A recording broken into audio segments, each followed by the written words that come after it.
La biodiversité. Bonjour à tous, dans cette vidéo nous allons aborder la biodiversité à différentes échelles. Après avoir visionné cette capsule, vous serez capable de définir la biodiversité à différentes échelles et de discuter sur la notion d'espèce. Qu'est-ce que la biodiversité ?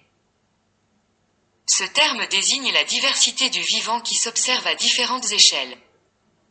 Tout d'abord sur la planète, on observe une diversité d'écosystèmes.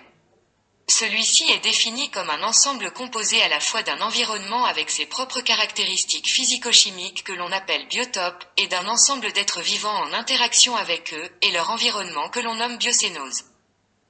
On peut considérer les écosystèmes à grande échelle comme le désert, la forêt ou les océans. Cependant, chaque grand écosystème est lui-même formé de très nombreux écosystèmes. Par exemple, les océans sont constitués d'écosystèmes différents comme les littoraux, les dorsales, les fosses océaniques ou encore les fumoirs noirs.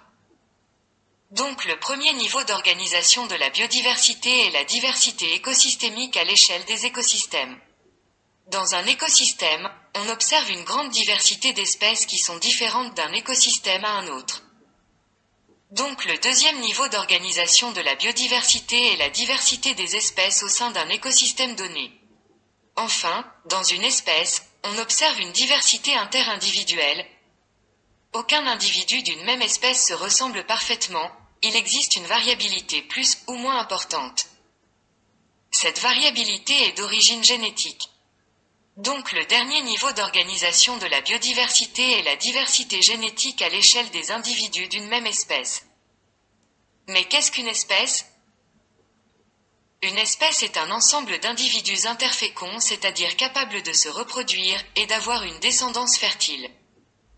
Ce critère d'interfécondité est le principal critère utilisé de nos jours pour définir l'espèce.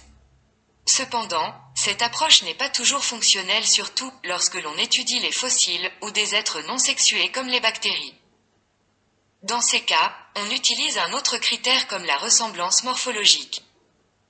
On regroupe dans une même espèce des individus qui se ressemblent, mais là aussi ce n'est pas un critère toujours fonctionnel.